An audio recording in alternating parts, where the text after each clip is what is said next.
না। তোমার রিজিক যদি ভিন দেশে থাকে, ভিন দেশের জমিনের খাবার যদিও সমুদ্রের তলদেশে যদি তোমার জন্য রিজিকের ব্যবস্থা থাকে, তোমার জন্য মাছ থাকে সমুদ্রের তলদেশে, তোমার জন্য যদি পাহাড়ের মাঝখানে যদি কোনো ফল থাকে, তোমার জন্য যদি আসমান থেকে যদি কোনো বরকত নেমে আসে, তাহলে সেটা আমার আল্লাহ তোমার সামনে দিয়ে আসবেন। সুবহানাল্লাহ। বা এই ধরনের আয়াত নিয়ে আমাদের ঈমান অনেক উপরে থাকা উচিত, উপরে রাখা উচিত। সেটা কিসের ব্যাপারে? সেটা হচ্ছে রিজিকের ব্যাপারে। সম্মানিত হাজরিন, আল্লাহ রাব্বুল আলামিন আহকামুল হাকিমিন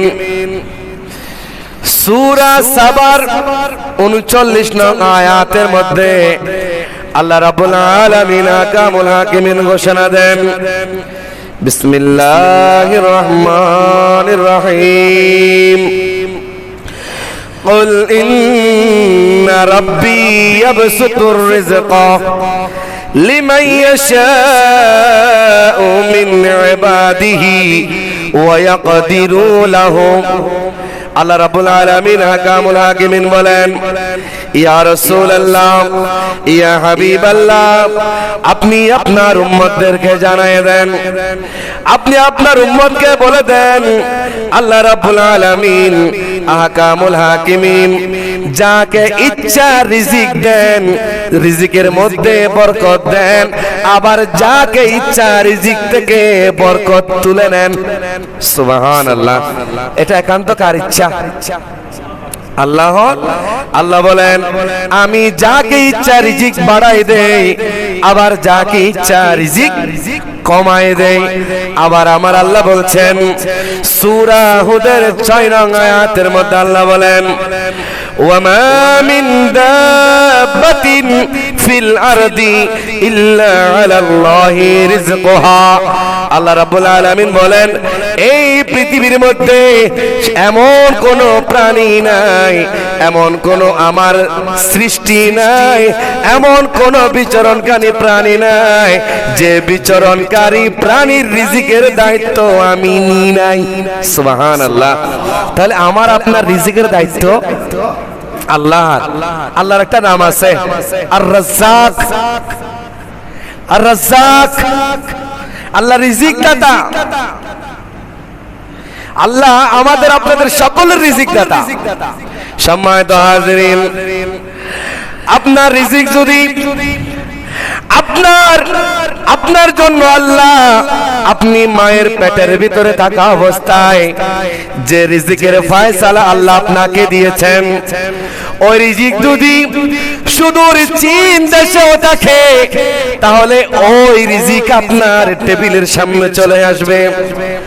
আবার আপনার জন্য যদি রিজিক বরাদ্দ না থাকে, তাহলে আপনার সামনে টেবিল সাজানো খাবারও আপনার জিহ্বা দিয়ে আপনার পেটে যাবে না। সুতরাং রিজিক নিয়ে আমাদের চিন্তা করার দরকার নাই। রিজিকের মালিক আল্লাহ। আল্লাহ বলেছেন, বান্দা কাজে নেমে পড়ো, বান্দা চেষ্টা করো, বান্দা নিজের শক্তিকে কাজে লাগাও, নিজের বুদ্ধিকে সৎ পথে ব্যয় করো, নিজের বুদ্ধিকে সৎ কাজে লাগাও। সৎ কাজে লাগানোর মাধ্যমে, শ্রম দেওয়ার মাধ্যমে তুমি রিজিকের তালাশ করো, আমি তোমার রিজিকের মধ্যে বরকত দেব। সুবহানাল্লাহ। আমার নবীজি বলেন, ও আমার উম্মতেরা, তোমরা সব সময় আল্লাহর দরবারে দোয়া করো, আল্লাহর দরবারে রিজিকের জন্য দোয়া করো। ওয়ারিজকান তাইয়্যিবা, ওয়ারিজকান তাইয়্যিবা, ইয়া ইলাহি, ইয়া রাব্বি ইলাহি, আপনি আমাদের জন্য পবিত্র রিজিক, হালাল রিজিক দান করেন। আপনি আমাদের জন্য রিজিকে বরকত দান করেন। এভাবে আল্লাহর কাছে দোয়া করতে হবে, আল্লাহর কাছে ফরিয়াদ জানাতে হবে, আল্লাহর কাছে সব সময় প্রার্থনা করতে হবে। এখন আমরা আল্লাহর দরবারে প্রার্থনা না জানিয়ে, আমরা নিজের শ্রম না দিয়ে, আমরা যদি এখন পরিশ্রম না করে, আমরা যদি এখন নিজের বুদ্ধিমত্তাকে সৎ পথে কাজে না লাগিয়ে আমরা যদি অসতের দিকে অসৎ পথে চালাই, অসৎ পথে গিয়ে টাকা উপার্জন করি, তাহলে এগুলা আমাদের জন্য জাহান্নামের উপকরণ হবে।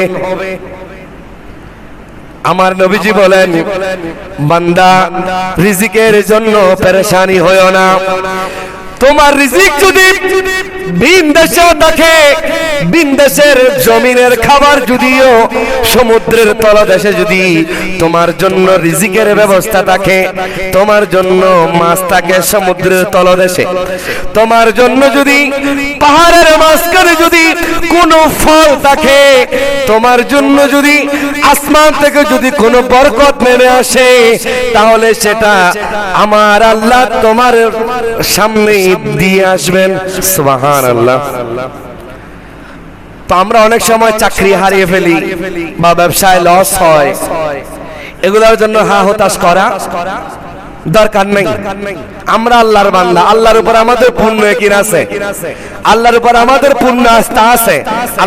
আল্লাহ আমাকে উপোস রাখবেন না, আমাকে আপনাকে কি রাখবেন না, উপোস রাখবেন না।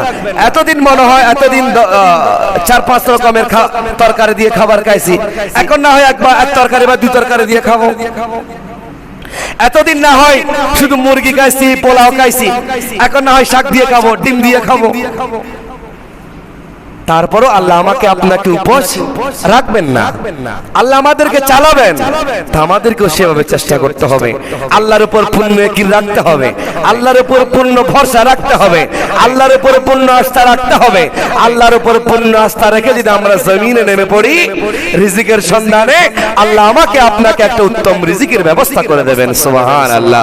আল্লাহ আমার ভাইয়েরা যারা বেকার আছে তাদের জন্য উপযুক্ত রিজিকের ব্যবস্থা করে দেখ। যারা চাকরি করে আল্লাহ তাদের চাকরির মধ্যে বরকত দেখ, যারা ব্যবসা করে আল্লাহ তাদের ব্যবসার মধ্যে বরকত দেখ। আমিন।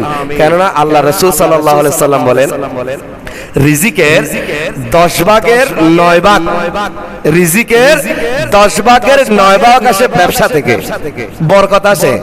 আমার নবীজি সাল্লাল্লাহু আলাইহি সাল্লাম বলেন, যে হালাল ভাবে সৎ ভাবে ব্যবসা করে, আমি নবী নিজেই তার জান্নাতের জিম্মাদার হব। সুবহানাল্লাহ। যে কিভাবে করবে, সৎ ভাবে হালাল ভাবে, 2 নম্বর জিনিসকে 1 নম্বর জিনিস দিয়ে নয়, নষ্ট জিনিসকে কোন রকম ভালো একটা জিনিসের ভিতরে ঢুকাই দিয়ে চালাই দেওয়া নয়, সৎভাবে যে ব্যবসা করবে। কেননা অসংখ্য আইমায়ে কেরাম, আমাদের ইমামে আজম আবু হানিফা রাহমাতুল্লাহি আলাইহি, উনিও ওনার হায়াত জিন্দেগিতে ব্যবসা করেছেন হালাল ভাবে। সুবহানাল্লাহ। তা আমরা যারা ব্যবসা বাণিজ্য করি, আমরা যদি হালাল ভাবে ব্যবসা বাণিজ্য করি, আমার নবীজি বলেন আমি তার জান্নাতের জিম্মাদার হব। সুবহানাল্লাহ। কত বড় অপরচুনিটি, কত বড় আল্লাহর রাসূলের পক্ষ থেকে এলান, ঘোষণা। এই ঘোষণা ছোটখাটো ঘোষণা নয়। আল্লাহ আমাদেরকে হালাল উপার্জনের পথ অবলম্বন করার তৌফিক দান করুক। আমিন।